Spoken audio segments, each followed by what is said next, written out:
السلام علیکم دوستو، آپ کو معلوم ہوگا کہ ہر مصیبت کے بعد خوشی ہے۔ اگر طویل صحرا نظر آئے تو سمجھ لو کہ ان کے پیچھے سرسبز باغ بھی ہے۔ رسی جب کھینچتی ہے تو ٹوٹ بھی جاتی ہے۔ آنسو کے ساتھ مسکراہٹ، خوف کے ساتھ امن اور ڈر کے ساتھ سکون و راحت بھی ہے۔ اپنے ہاتھ کو تنگ نہ کرو کہ کوئی حالت ہمیشہ نہیں رہتی، اور مصیبت کے دور ہو جانے کا انتظار کرنا عبادت ہے۔ ذرا اس واقعے کو آخر تک دیکھیے، انشاءاللہ آپ کو شکر کی توفیق نصیب ہو جائے گی۔ ایک شخص کے 2 جڑواں بچے پیدا ہوئے اور ان کی کمر اوپر سے نیچے تک بالکل چسپاں تھی۔ ڈاکٹروں کو جمع کیا گیا کہ یہ 2 بچے ہیں اور جڑے ہوئے ہیں، ان کو آپریشن کے ذریعے الگ کر دو۔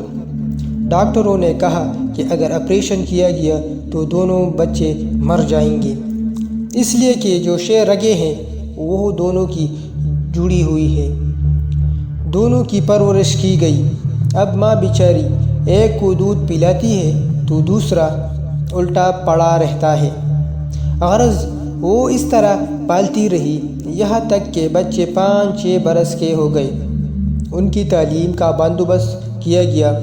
خدا کی قدرت کہ ایک کے دل میں جذبہ علم دین حاصل کرنے کا پیدا ہوا اور دوسری کا دنیاوی علم حاصل کرنے کا۔ کچھ عرصہ بعد ایک اچھا عالم بن گیا اور ایک بڑا گریجویٹ بن گیا۔ دونوں بھائی آپس میں باتیں کیا کرتے۔ جو بھائی دنیا طلب تھا وہ کہتا کہ ہم سے زیادہ کوئی مصیبت میں نہیں۔ ہر وقت میرا جی کھیلنے کو چاہتا ہے اور تیرا دل نہیں چاہتا، مگر مجبوراً تجھ کو جانا پڑتا ہے۔ اور اگر میں استنجا کے لیے جانا چاہوں اور تیرا جی نہیں چاہتا تو بھی تجھ کو جانا پڑتا ہے، تو کوئی اپنے دل کی بات نہیں کر سکتا، لہٰذا ہم سے زیادہ کوئی مصیبت میں نہیں ہے۔ یہ سن کر دیندار بھائی کہتا کہ بھائی صبر کرو، اس سے بڑھ کر بھی مصیبت آنی ممکن ہے۔ اس نے کہا کہ اس سے بڑھ کر مصیبت ہو ہی نہیں سکتی۔ وہ نصیحت کرتا کہ یہ مت کہو، اللہ کے یہاں مصیبتوں کے خزانے بھی بہت ہیں۔ خدا کی قدرت۔ کچھ عرصے بعد دیندار بھائی کا انتقال ہو گیا تو پھر ڈاکٹروں کو جمع کیا کہ اس لاش کو کاٹ لو۔ انہوں نے کہا کہ اگر لاش کاٹی گئی تو یہ بھی مر جائے گا۔ اب لاش دنیا دار بھائی کی کمر پر ہے، سوتا ہے تو مردہ کمر کے اوپر بیٹھا ہے، تو کھانا کھاتا ہے تو مردہ کمر پر، استنجا کو جاتا ہے تو مردہ کمر پر۔ اس وقت چھوٹے بھائی نے کہا کہ میرا بھائی صحیح کہتا تھا، تو وہ مصیبت لاکھ درجہ بہتر تھی جب کہ بھائی زندہ تھا۔ تو اس نے توبہ کی اور صبر کیا اور کہا کہ اے اللہ بس کرو، اگر اس سے بڑی مصیبت آ گئی تو کیا ہوگا۔ معلوم ہوا کہ ہر مصیبت سے بڑھ کر مصیبت ہے۔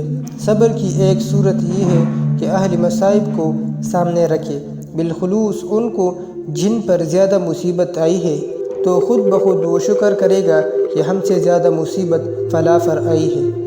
دنیا کی نعمت بھی ہو تو اس میں بھی مصائب ملے ہوئے ہیں۔ کوئی نعمت ایسی نہیں ہے کہ جس میں مصیبت کا دروازہ کھلا ہوا نہ ہو، اور کوئی مصیبت ایسی نہیں ہے کہ جس میں نعمت کا راستہ نہ نکلتا ہو۔ تو یہاں کی نعمت محدود ہے اور مصیبت بھی یہاں کی لازوال نہیں ہے۔ دوستو، اس ویڈیو کو دیکھنے کے بعد آپ کو معلوم ہو گیا ہوگا کہ ہر مصیبت ہمیشہ نہیں رہتی، اور ہمیں ہر حال میں اللہ کا شکر ادا کرنا چاہیے۔ ویڈیو کو زیادہ سے زیادہ شیئر کریں اور ہمارے چینل کو سبسکرائب کرنا نہ بھولیے گا۔ شکریہ۔